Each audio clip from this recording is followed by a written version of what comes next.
Hey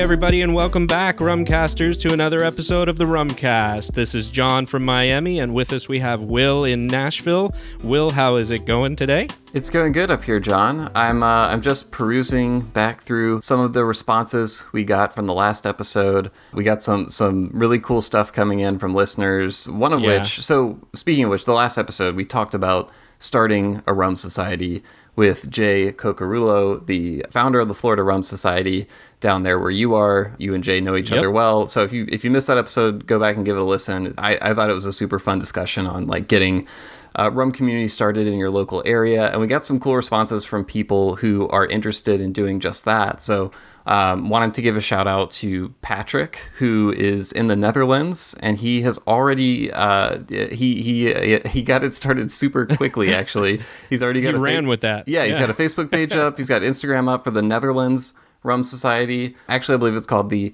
Netherlands Rum Society. So I don't know if I'm pronouncing it the correct way that the people of my ancestors' homeland pronounce it. Yes. But that is up and running. We're going to put links in the show notes to both the Facebook group and the Instagram group. It looks like they already have about 30 members in each of those. So really cool just to kind of like seeing those communities pop up, you know, all over the place. And like if you're starting something like that, let us know. I know I saw it on social media and commented on there as well. So I agree that it was so cool to see that there's people who are not only like thinking about this, but like took action almost immediately, and that there's success already too. Yeah. Like you said, already 30 members in it's been maybe, a week or two, and it looks like they're already doing cool stuff with it. So that's really, really nice, and congrats on that. I also got a social media message from another of our listeners who said they were going to start one in Texas. Oh, nice. As well. So that was really cool to see, and I think that he's still working on getting that together. So if you're thinking about getting it together and need some help with it, we are happy to get that word out. We'll give it a little boost. And make sure we're getting people with rum societies all over the place. As you mentioned, Jay and myself and a few other great people in the Florida Rum Society, which we're now, I think, over 450 members now, have been doing so many things, and I'm so excited about them, Will. Yeah. I can't say much yet, but definitely, I'm putting you on notice. There is some really cool stuff that the Florida Rum Society is doing for 2021. Putting me on notice. I like it. You're really you're at home plate and just like pointing the bat at center field right now. Oh, this is for the fences, man. I'm calling the shot.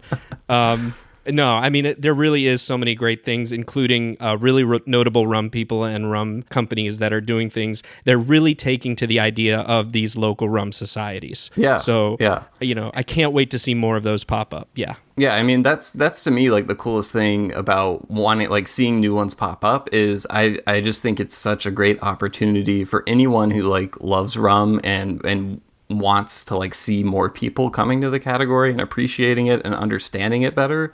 I think that like not only is starting up a local society group, whatever you want to call it, in your community a great way to like do that on your own, but then I think those are great little hubs for brands, companies, personalities in the rum world. It's like a great place for them to come to, and it makes it easier for them to reach the right people. So exactly. It's great. So like John said, what better time to do it, right? I mean, right now it's the holidays coming around. Happy Thanksgiving, by the way. This should be coming out hopefully around then. And I think right now is a great time to get people together in the midst of course, everything that's going on. People are still social and physical distancing everywhere in the world, but that doesn't invalidate the things you can do with the online rum societies. For sure. I think it's a great time to do that, and agree completely with that. So, yeah. Speaking of Thanksgiving, by the way, are you you're going to be cooking this Thanksgiving? That's right. Yeah. So it's just going to be my wife Samantha and I. Unfortunately, with everything going on, especially numbers going up a lot in our area here in Nashville, no relatives coming in. But we're going a little non-traditional. Instead of a Thanksgiving dinner, we are having what what we're calling a butts-giving dinner, because I'm going to smoke a pork butt on the Nice. grill. Yeah, so happy butts Very giving non-traditional. to me and my wife. Yeah. Happy butts giving to you. We're doing much the same, and we're going to call ours rums giving because it just sounds good. That's good. And yeah. and because we'll have rum for sure there. Same thing as you though. We're not doing a whole big thing or not having our family over like we usually do. So that's a little tough, but at the same time, it allows us to be a little non-traditional, as you mentioned. So we're definitely going to do something non-traditional as well, and rum will be a big part of that. Yeah, for sure. That's kind of like the way that I look at it is like it does suck to like not be able to see family around the holidays, especially like my sister and her husband have 2 young kids, and any time we get to spend with them is always really special, because they're like growing up constantly. Right. They're not going to be kids forever, but I try to remind myself that like it's, when there's a curveball or whatever, it's kind of an opportunity to like lean into it and like do something different, do something you would normally do. And, it's just like a bump in the road in the grand scheme of things. We'll be able to have normal holidays hopefully next year. I'm optimistic about that. So I think so. I do want to know from listeners though, if anybody has any good rum Thanksgiving type recipes, whether it's dessert or not. I'm really curious to know if there's some of that out there. And of course, I can search the internet, but it's the ones that maybe are not on the internet as recipes that I want to hear people are involving rum in Thanksgiving. The ones that are important to you. Yeah. Yeah. And also, if you have any like fun rum experiences during Thanksgiving, write us at host@rumcast.com. Send us an email, host@rumcast.com, and share your experience with us. It would be cool to like read through some of those and maybe share them with listeners on a future episode. And speaking of that, speaking of which, we got a great email response from our last episode. One of the topics that came up during our conversation with Jay was, something that we talk about a lot, which is how to suggest rums to people who are new to the category. Right. And we had a great email from Adrienne Stoner, who is the on-premise manager in Chicago for Maison Ferrand. And before that, she worked for Spearbaum. She also spent some time at Lost Lake, the tiki bar up there in Chicago that I've always heard so many great things about. So if anyone has like a lot of experience recommending rums to people, it's definitely Adrienne. And she shared like a little bit of kind of her strategy for doing that. So I wanted to read the response real quick from Adrienne. So she said, in answer to how to suggest rum to newbies, rum bartenders work on this daily. When I was at Lost Lake, folks would come in and ask about rums with the usual preconceived notions. Some folks assumed all rum is sweet, and that's exactly what they like. Other folks refuse to try because they also think it's sweet. That's a great point, by the way. Just to interject, is like the rum is sweet misconception works 2 ways. To some people, that's like a feature more than a bug, and to other people, it's why they stay away from it. So that's an interesting. That's part of the complexity of introducing rums, exactly. Right? Because you don't know which group they're in. Yeah. So continuing, she said, in general, I usually ask what they're used to drinking. Absolutely, Scotch drinkers will love long aging of some Barbados rums, aged Jamaican as well. Bourbon drinkers are a wild card because they might go either sweetened rum, column still aged. Really, you never know. Tequila drinkers might dig rum agricole, aguardiente, zumir, clairins. It's a science learning how to read your guest, and I use that in my work now on the supplier side. Getting folks excited about rum is the best part of my job. Everybody has a gateway. Mine was rum JM Gold, and to this day, it reminds me of my shifty of choice at 3 dots. So I think that's spot on. And what Adrienne mentioned about bourbon drinkers is something, like, I think those, anytime I'm trying to, like, introduce someone to rum for the first time, usually I'm talking to someone who's a bourbon drinker. Because I live in Tennessee, so like makes sense. We're in bourbon country. In bourbon country, but I think that's probably relatable. I mean, bourbon is popular all over the U.S. So, definitely. But yeah, like I have that curveball experience too. I really don't know how to predict what bourbon drinkers are going to like, and I recently put together a few samples for a buddy of mine. Who likes bourbon and doesn't have much experience with rum. And I gave him samples of, I think it was Foursquare 2005, Hampton Estate 46, double nice, Appleton 21, and a Privateer Distiller's Drawer release, which I think was like a 4-year-old Queen's Share rum. And I gave those to him, and I had no idea like which ones he would like, which ones he would gravitate to. And I wouldn't be surprised with him liking any of those because I think they're all fantastic, right? Right. But he did respond eventually. He texted me like a week or so ago and was like, just going on about how much the Privateer blew his mind. And so you never know. I was kind of expecting maybe more the Foursquare. Right. I mean, Privateer to me though makes sense as well. Definitely. It gets compared to having kind of like a whiskey-like profile, so it makes sense. But I agree with that for sure, and it's not surprising, to be honest with you. And what Privateer is doing, especially at their young aging level right now, is, I mean, pretty amazing. I think we can all, as rum drinkers, agree with that. So, yeah, for sure. Not surprising. What I do like and wanted to respond to with Adrian's message that I think is the genius in the concept of it is that very few people of our friends are going to be new to spirits in general. Right? Yeah. They may be new to rum, or they may have a preconceived notion of rum is when they were in college, right? But they probably have drank bourbon and scotch, or may already, kind of engage in that as their spirit of choice. And then figuring that out, whatever it is, and then giving them that kind of tailored experience makes so much sense. And I wish I had thought of it. And I'm so glad that she said that, because that has informed my response now when I'm helping people to try new rums. And I will always ask them that from now on. Yep. So good tip. Hats off, super good, Adrian. tip. Thank you for the email. And I guess on that note, we should get into our guest for this week, which was Delphine Gardère, the CEO of Rhum Barbancourt from Haiti, a brand that I think all of our listeners are probably somewhat familiar with, even if they haven't tried it. It's definitely, as we note with Delphine at the beginning of the interview, it's pretty ubiquitous in the United States. It's one of those that I know I saw all the time, before I ended up trying it. And it's a company that is at a really interesting place right now. It's a brand that I think a lot of people, like I'm speaking from personal experience, like weren't quite, like couldn't wrap their minds totally around it. Like, it's from Haiti. You've heard that it's made from cane juice rather than molasses, but like you've also read that it's not agricole. They don't call themselves an agricole. Right. It's not clairin, which is like the other thing Haiti is known for when it comes to cane spirits. So ever since Delphine came on as CEO, which was back in 2017, and especially in more recent months, she has been getting out there a little bit more and like trying to help people get through like some of the like misconceptions and stuff like that, and just give like more clarity around what the brand is. So I'm excited for people to hear this. Me too. I really enjoy Barbancourt as well. And actually, speaking of gateway rums, Barbancourt was one of my gateway rums. Yeah, I think it works like that for a lot of people. Like you said, it's pretty available in a lot of places. And I had a flight that included Barbancourt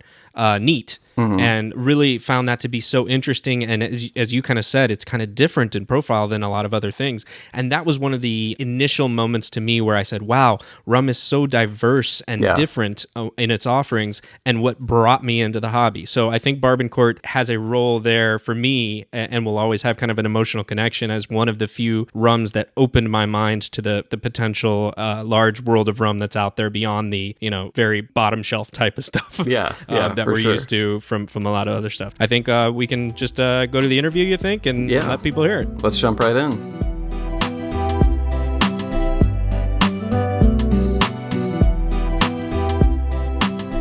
All right, so we are here with Delphine Gardère, the CEO of Rhum Barbancourt. Delphine, thanks so much for joining us. I know you mentioned you've been doing a lot of media today, so we're grateful that you're ending the day with us, and we hope to do our best to make the interview entertaining for you.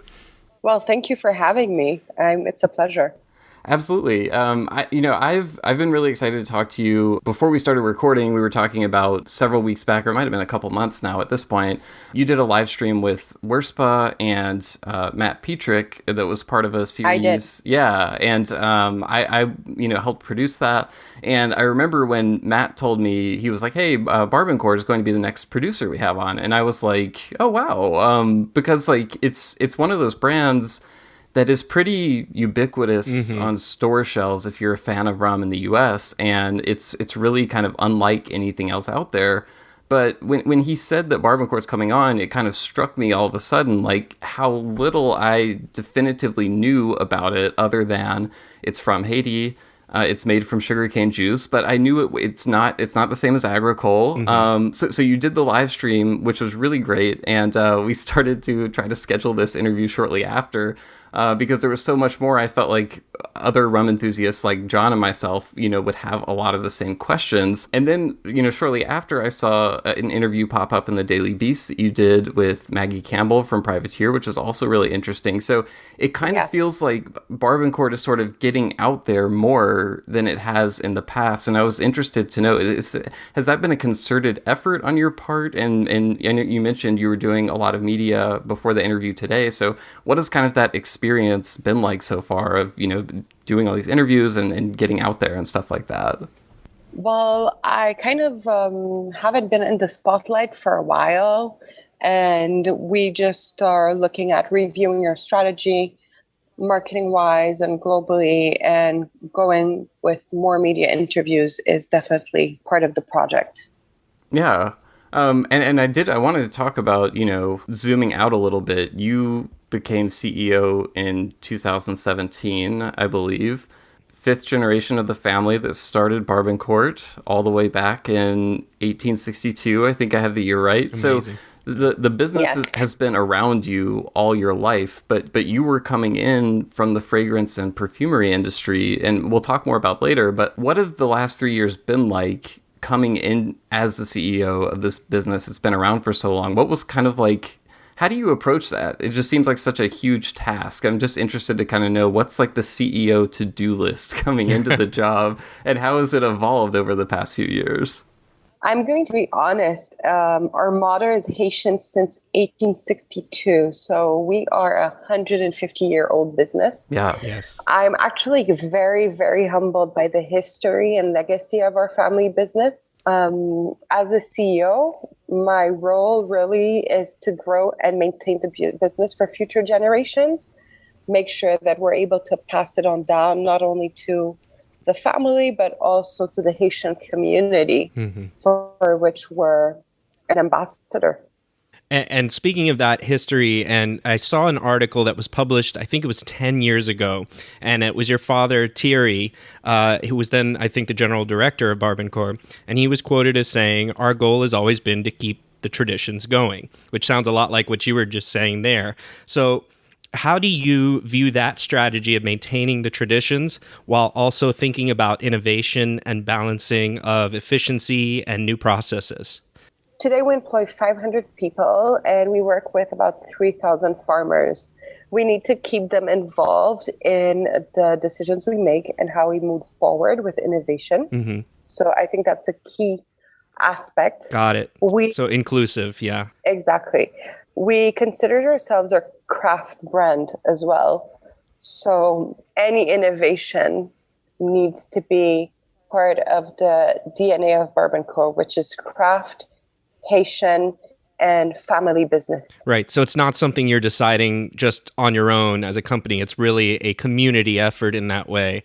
And absolutely. Gotcha. That's actually really interesting. Go ahead, Will. Sorry, just to cut in, you talked about, thinking about those, all the employees that you have. And I remember on that live stream with Worspa, you were talking about, I think Vladimir, who was on the live stream with you, was talking about the possibility of bringing in a new bottling line or something like that, and how it, just because you may be getting more efficient in some capacity, you don't want to then turn around and go to some of the employees who have worked there for decades at this point and just say like, okay, this new bottling line does your job for you. So, goodbye. Nice to see you.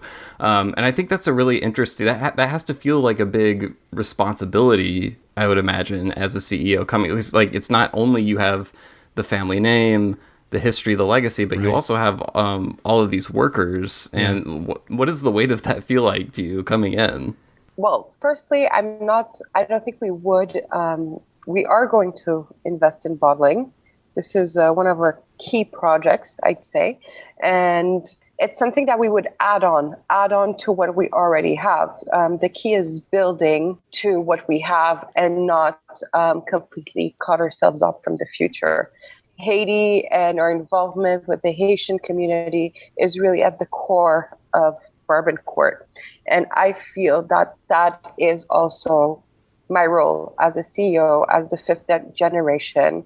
It's to perpetuate that history, the Haitian culture, and really be an ambassador of Haitian culture over the years.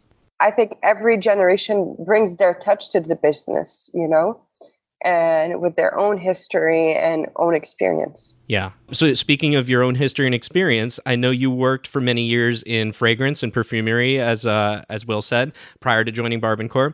I know you had spent some time, I think, at Dior and Hermes. How does that experience inform your position now, and what is the fingerprint you're looking to leave? I think every generation brings their touch, as I was saying before. My grandfather was a jurist, entrepreneur. He brought the business from the back of the family house to the equivalent of the Great Plains of Haiti, which at the time was a revolutionary. Then my father, an engineer, increased production capacities. And I come from a different background in the family. I have a business-oriented education. And as you said, I worked not only in perfumery, but also investment banking. And I worked a lot on product development and also in a very female-oriented industry. Yes. So female empowerment is something also that I believe in and strongly support. And when you say the product development side, can you talk a little bit more about what that is exactly? So product development, we are looking at adding on products to our line, improving our products. So expanding the line, Exactly, expanding the line, reviewing our brand architecture. And we are currently being challenged with, bridging the gap between the local and the international. The rum industry today triggers escapism. Haiti is the first Black independent nation in the world with influences from the French, Spanish. We have a very diverse and interesting culinary culture. So a challenge today is how do you present yourselves internationally to consumers and make them understand your culture? Because our rum it's not Hispanic per se, but it's not either French AOC per se. Right. Unique. Yeah. It's unique. Yeah. Yeah, I'm really excited to talk about what makes it so distinct. I want to circle back real quick to you mentioned, coming from a female-dominated industry and now coming into one that is much more male-dominated, especially historically. I mentioned earlier that interview you did with Maggie Campbell for the Daily Beast, and that was a topic that you brought up in there. You spoke about kind of transitioning Barbancourt from a male environment to more of a female environment, bringing more women into the industry. Obviously, you being the CEO is a big step in that process. But I'm interested to know what are the other, what other steps do you think are important in order to make not only just Barbancourt, but the industry as a whole, more open and more welcoming to women and getting them more involved in spirits and rum in particular? For me, I think it's essential that women empower other women, basically. They have to be able to lean on each other and push each other to the top, basically. And I think that's what's been really important in the cosmetics industry, is that women have been able to support each other and push each other to grow. It's interesting. I feel like in rum, I see more and more women, elevated. Mount Gay has Trudy Ann Branker now as a master blender. There was just a live stream yesterday that had 3 female master blenders. Yes, I think Lorena, more and more. Yeah. So we're seeing it more and more, but obviously, I'm imagining there's still so much more work to be done. So it's always good to hear, of people advancing that conversation and putting it front and center. But for Barbancourt, I'm actually the second female leader of the company. That's right. Yeah, that's right. That, so going all the way back to the beginning, I think she had quite I think you put it as sort of a fiery reputation. Is that correct? Absolutely. I think she was married 4 times. Dupré was her last husband. She was fiercely involved in politics. And when she got married to Rhum Barbancourt, he was like, you need to stop the politics. So she stopped the politics and instead help him run the company. One thing that I'm curious about is any time I talk to distilleries, brands that have been around for so long, I'm always interested to know where the sense of the history they have now comes from. Like, do you have historic records? Is there like a Barbancourt archives with all these old documents? Is this mostly stuff like, some distilleries really do like have these like very extensive old, archives and things like that. Sometimes it's more passed down, through the family, through stories and things like that. Like what does that living history look like for Barbancourt? The living history, I have to say, a lot of it has been passed down from stories from generation to generation. Oh, wow. But I've been really lucky that actually Paul Gardère, I actually know his niece. Oh, wow. And she's still alive, and she's over 80. And she's actually been able to redo the entire family tree for me, and has been able to pass down a lot of the stories, and actually wrote about Natalie, who was our first female leader, and a lot of the company stories. So it's been really interesting. That's amazing. Yeah. And we still have a lot of photographies in our archives that I am actually putting together today. I would really, really like to do a book about our history. Yeah. I think that would be fascinating. That's something that I'm hoping more of these rum producers that have these incredible histories, like Barbancourt, like many of the others throughout the Caribbean that go back so far. I'd love to see stuff like that from them as a rum consumer. So that's very exciting. Agree. And if I'm remembering correctly, you share your middle name is Natalie, right? My middle name is absolutely Natalie because of her. Destiny. Exactly. So who would have thought? Yeah, well, it must have been in the cards. Circling back to Barbancourt as a product, when we were first jumping into this, I mentioned it's one of those products that people know, but I feel like they don't know the whole story. I know I didn't. It's kind of, as you said, escaped categorization a little bit. It doesn't really fit into the French, English, Spanish categorizations, which, are kind of outdated in a lot of ways for other countries as well. It's made from sugarcane juice, and Haiti has ties to France, but it's not rhum agricole. Then you have, in enthusiast circles, clairin is becoming much more well-known out of Haiti, but Barbancourt isn't that either. So I'd love for you to tell us a little bit about what makes Barbancourt's production and flavor profile distinct from rhum agricole and clairin. Firstly, I think from rhum agricole, we are able to distill several times and at a higher level. Right. Which rhum agricole is not allowed to do because of the AOC specifications. Mm-hmm. Secondly, we use a majority of French oak and a few Kentucky bourbons, depending on the products. And our barrels don't move. We also have quite a long fermentation going back to that, which is 3 days. When it comes to clairin, it's a complicated, I would say, a bit more complicated, because clairin is really something that was that's really made in the provinces by artisans. Mm-hmm. And there's not really, how would I say? Industrialization? Best practice for it. Yeah. Mm-hmm. A lot more variation. Right. Yes, exactly. So there's really no best practice for it, even though I know the industry is trying to bring it to there. And in terms of flavor, you can have anything from pot still to column. It's very different. Yeah. And it's generally at a much higher concentration than Barbancourt, where we're at 43. Mm-hmm. I know my first impression trying Barbancourt, knowing that it was a sugarcane juice based distillate, my only experience with rums like that prior to it, was rum agricole. And so it was a completely, different experience. And it's not something once you taste the two, you wouldn't confuse them ever again. Yep. Same here. Barbancourt has, a much lighter profile and doesn't have a lot of like kind of the funkiness that I associate with rum agricole. But yeah, I think it's really important for enthusiasts to know those distinctions. And I think it's great that, they're able to hear, from the producers talking about them more and what makes the production processes distinct. I was thinking there's also, clairin is generally not aged. It's generally like a rough, unrefined, not like in a negative term, like it's a very rough rum, basically, white rum. Right. It's punchy.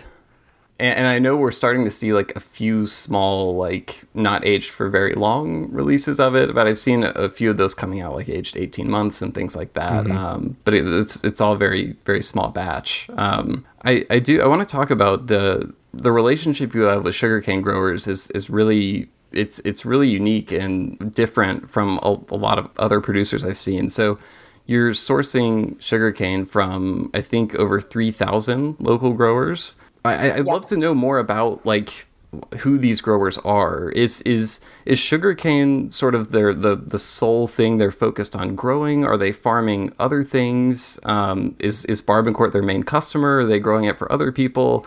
I'm just really curious to know like what business looks like for them. So basically, we indeed source our sugarcane with over 3,000 local farmers. Mm-hmm. We have agricultural department that basically takes care of just them. And we work with generally farmers that are within a 30-mile radius of the plant. We help them grow their crops, do drainage. If they want to do, I would say, co-cropping, like you can, in Haiti, beans are something it's like a staple. Okay. Mm-hmm. This is something that grows well with sugarcane. Actually, the sugarcane helps protect them. So this is something we're able to help them with. Right. It's like a varied environment, right? It's not in other places you tend to see just one type of crop. In Haiti, they're much more mixed within their biome, right? Absolutely. Yeah. I think Will mentioned it, but are any of the growers that produce for Barbancourt also tied to clairin? I can't even say it. The way you say it was awesome. I have to work on that. Clairin? Yeah, John and I both have to work on our French. We apologize in advance for that. It sounds so much more cool when you say it. Some are, but the producers we have are historically producers that have worked with us for generations mm-hmm. now, and some of them have been there for 30 years or 40 years. Yeah. Wow. Yeah. Or at least their family. Yeah. And what are I know like doing rum production with fresh sugarcane juice is a completely different story from using molasses in terms of, I think you said you have almost like a whole agricultural arm of the business that's focused on this because it takes a lot of work. Sugarcane is a crop, so things like, weather, it has a tremendous impact mm-hmm. on the whole operation when different events happen. What are kind of some of the challenges of working with so many small producers and working with a raw ingredient that is fresh and is so dependent on things sort of beyond your control sometimes? Well, firstly, we have, for instance, a maximum of 2 days between the time we cut and the time the sugarcane is milled mm-hmm. to limit dextrin formation. If it's been super rainy, then the bricks of the sugarcane and the fiber is not as good in terms of yield. Yeah. So these are different things that we take into account, and that can be challenges. So Will mentioned earlier that Barbancourt is somewhat of a unique rum product, and I would agree with that as well. And I know that a lot of that stems from unique approaches that you take, including aging. And I recall a conversation where your COO, Vladimir Dedelva, he described that aging as a mix of typical static aging that you'd find in most of the Caribbean and Solera-style aging. Can you tell us more about that and your approach to aging? So basically, all our warehouses are interconnected for rum transfer, mm-hmm. and we use We have basically 9 aging warehouses with over 2,000 casks of different size. So we use the barrels, but we also have larger ones. I forgot the name in English. They're almost more like Barrels, really large vats, Right. kind of, Yes, right? the vats. Yeah. There you go. The vats. Yeah. So we use both. We first start with the vats and then finish with barrels. And then once they're in the barrels, it doesn't really move. Got it. So there's not really a what you would call a Solera style aging then happening with it, where it gets kind of mixed in with older barrels or younger barrels into older barrels. After. Okay. When we get to the blending and we're looking for the profile for the 3-star or 5-star, then we start looking at different barrels. Got it. So it's really that's more of the blending process. It's not that you're using, if I'm understanding right, the Solera style to age things as much as you are just pulling from different barrels to then create the blends that are typical for the brand or standardized for what you're looking for in your profile. Yes, but we also have, how would I say that, a best practice book within house that we've been using for years. So it's not something we do creatively. So it's like a recipe. Yeah, like maintaining consistency, right. I would imagine, is always a challenge. Is it correct to say that you only age in first fill Limousin French oak casks, or is that just part of it? I think you had mentioned also something about ex-bourbon casks. Yeah, we do age in French filled oak as well, first use. And we do a few in Kentucky bourbon, but that's mainly for the older style rums to have a smooth so like just the 15 year or just a touch. Yeah, mainly the 15 year. Got it. Okay.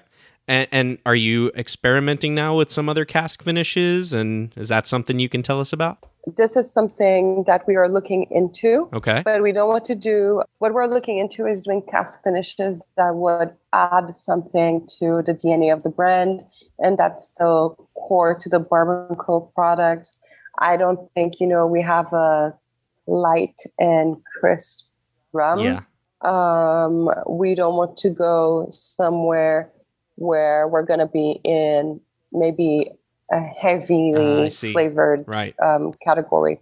So we need to do a lot of tests. Yeah, that makes sense. Yeah. To kind of, you're keeping the standard of the brand and your identity. You don't want to lose your identity. Exactly. Right. And real quick on the aging, I've seen maybe a few other distilleries that have a similar style of like incorporating both vatting with those large wooden vats, but then also transferring that into barrels to age as well. I think John, correct me if I'm wrong, when we talked to Steve McGarry from Ben Lee Distillery in Australia, I believe that they do some of their rum like that. They do, and I think different distilleries have different philosophies as far as if the amount of time the rum spends in the vats, if they count that towards the age of the rum that's put on the bottle. Like some distilleries, let's say it spends 2 years in the vats. Sometimes they won't count that towards the age statement. They'll only use the amount of time it's spent in the smaller barrels. What is Barbancourt's approach to that?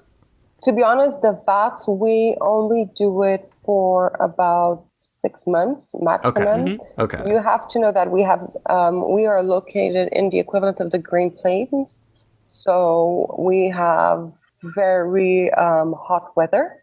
So once the rum is in the barrels, a lot of evaporation. There's a lot of evaporation and a lot more connection to the wood as well, which if we had been in a cooler weather, I guess would be a lot slower. Yeah, like the tropical aging factor. Yeah. Exactly. Yeah, the tropical aging factor is huge because I think we have about 4% angel share per year. 4%? Yeah. Wow. Yeah. Yeah. I keep bringing up this interview, I guess because Maggie did a great job. It was a good one, but and we love Maggie. Yeah. There was something you mentioned in that interview that I thought was important to talk about. You talked about how Haiti is not often seen in a positive light in the media, and that you'd love for rum to be a positive ambassador for the country. What else do you wish more people knew and understood about Haiti, which, as you spoke to a little bit earlier, has a really unique history and has done things that never happened in other countries before? Haiti is, as I said before, I think the first Black independent nation in the world. So that's really a strong factor. We've had influences from the French, from the Spanish, to some extent even the English. And we have our own language, actually Creole. Haitian Creole is actually considered a language and is even on Google Translator. Oh, wow. I live in Miami and everything's in 3 languages here, including Creole is one of them. Yes. Exactly.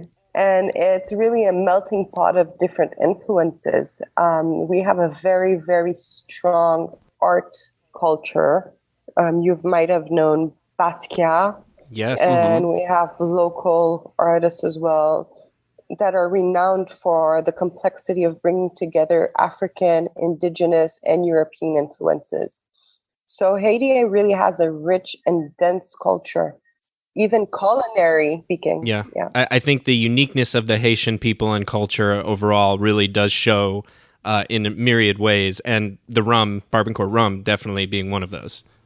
So another thing, the rum world has kind of been hearing rumblings of pot still production returning to Barbancourt, and pot stills are always, something that make rum nerds excited. Perhaps I think people tend to over-index sometimes on pot stills versus column stills, and there's this perception that column stills can't make flavorful rum, which is not true at all. But there is something to pot still production, and when people hear about it returning to Barbancourt, they get very excited. I don't think it's been part of production there since the mid 90s, maybe.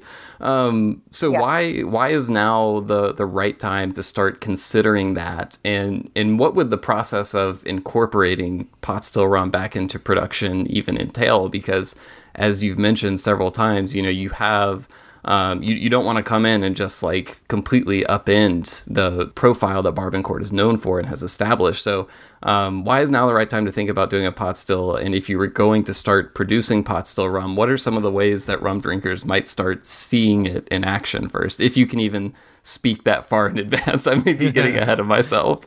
Well, firstly, we are actually really shopping for a pot still. So rum drinkers might be happy to hear that.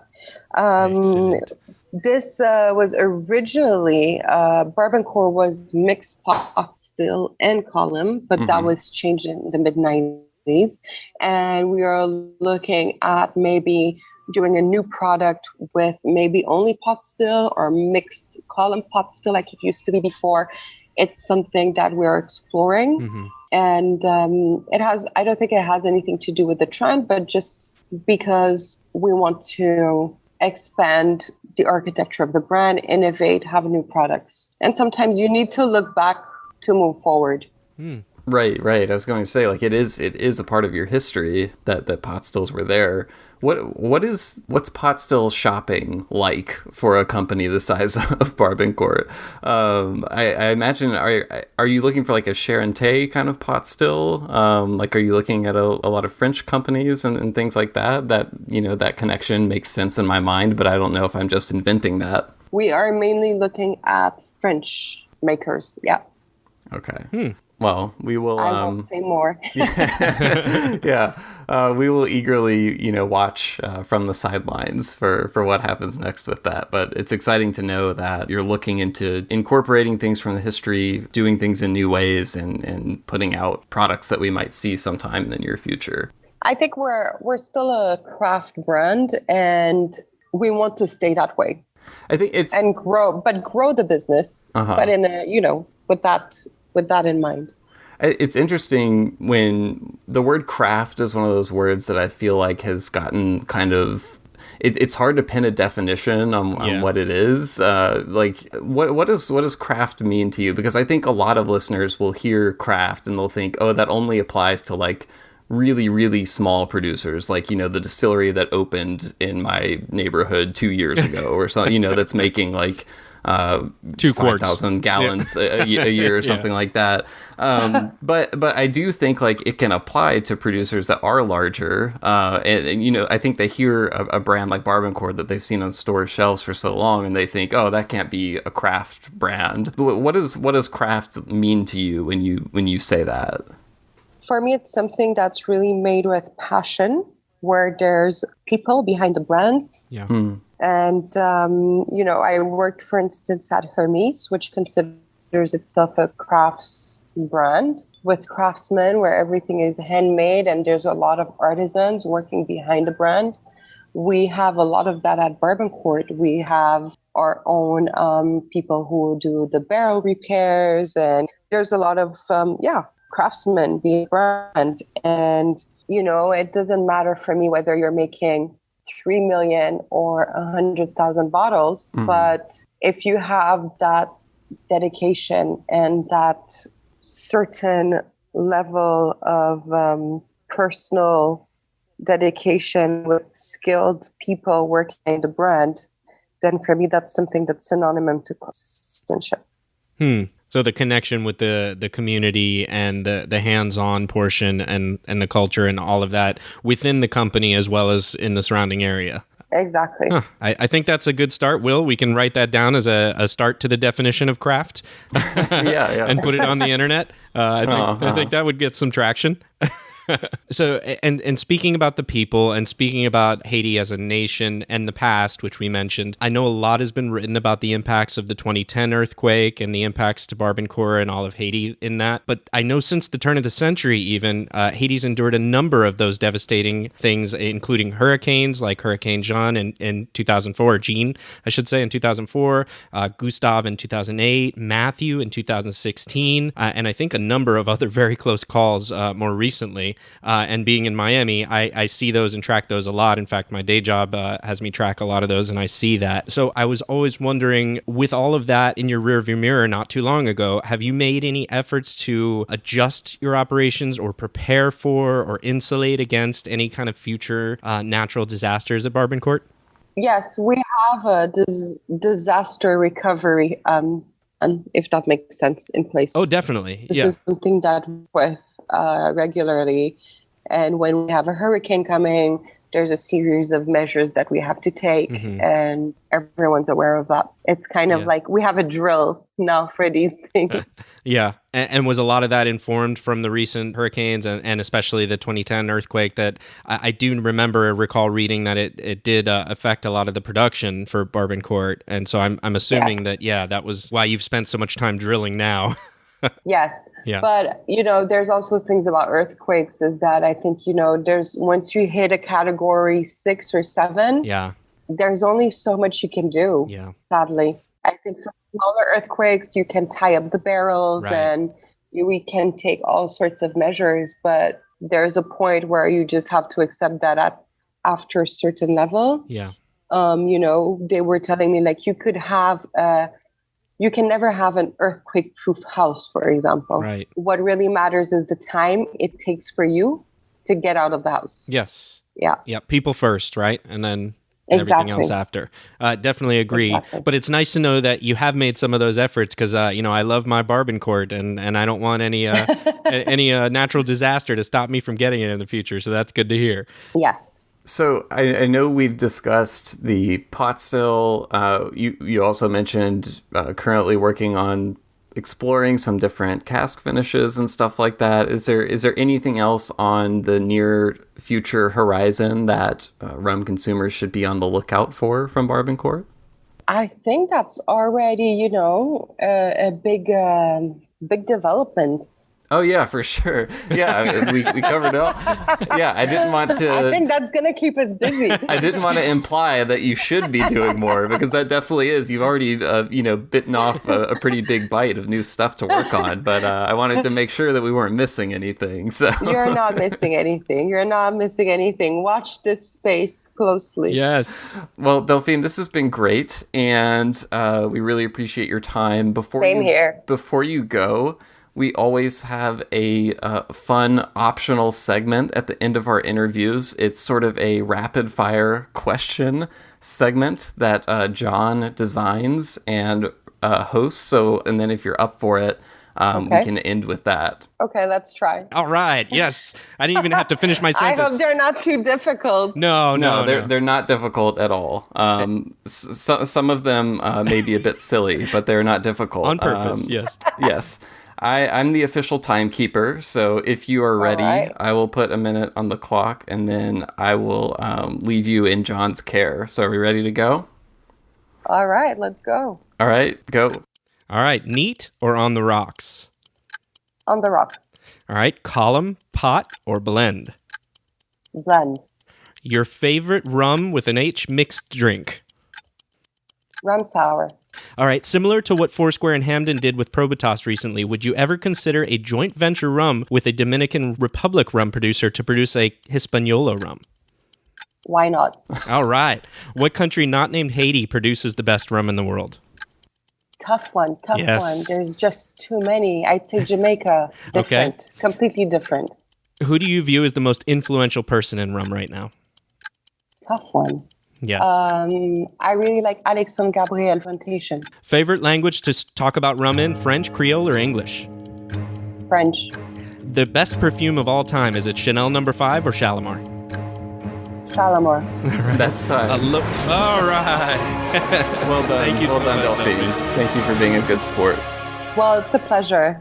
These were fun. I like these questions. You see? That was good. All right.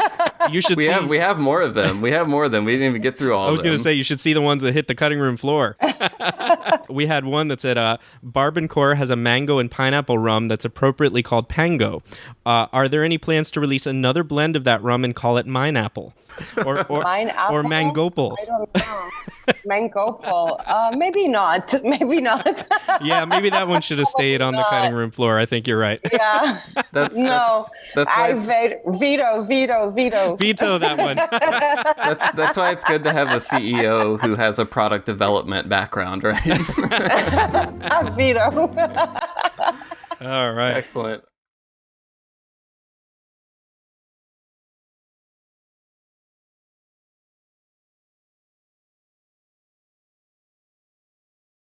All right, everyone. Thanks so much for listening to our interview with Delphine Gardère. We'll put up links in the show notes to Barbancourt, their website, so you can learn more about them. As always, please feel free to email us at host@rumcast.com. That's HOST@rumcast.com. If you have any thoughts to share, if you're starting a rum society, like we mentioned earlier, send it to us. We will promote it, let people know about it. If you have any questions, any topics you'd like to hear discussed on the podcast, please let us know. We always love hearing from listeners. And on that note, we also love when you rate and review on Apple Podcasts. That is always super helpful. If you can leave us a review, that helps other people discover the podcast. And last but not least, keep your eyes and ears open. We've got a few more exciting guests for 2020 already booked and on the calendar. John and I are also planning to do sort of a year in review kind of episode, reflecting on some of our favorite rum experiences. I'm excited for that. Yeah, we're going to have to come up with like some categories and things like that, just to talk about, some of the things that we just personally enjoyed the most that we were able to try this year. Yeah, so John, anything else to add before we go? No, just don't forget we're on social media, on Instagram and on Facebook as well, and you can always contact us through there if there's anything you wanted to shout out and any of the stuff that Will mentioned, or if you have some ideas on your own about categories that you might like to hear from us in a year in review type of episode, send us a note. We love to hear from you, and the feedback is what keeps us going. So send that going. Let us know what's going on with you in the rum world and where your rum journey is, and we can continue to keep going and put those messages on our podcast. All right. Well, until next time, I'll talk to you then. All right, Will.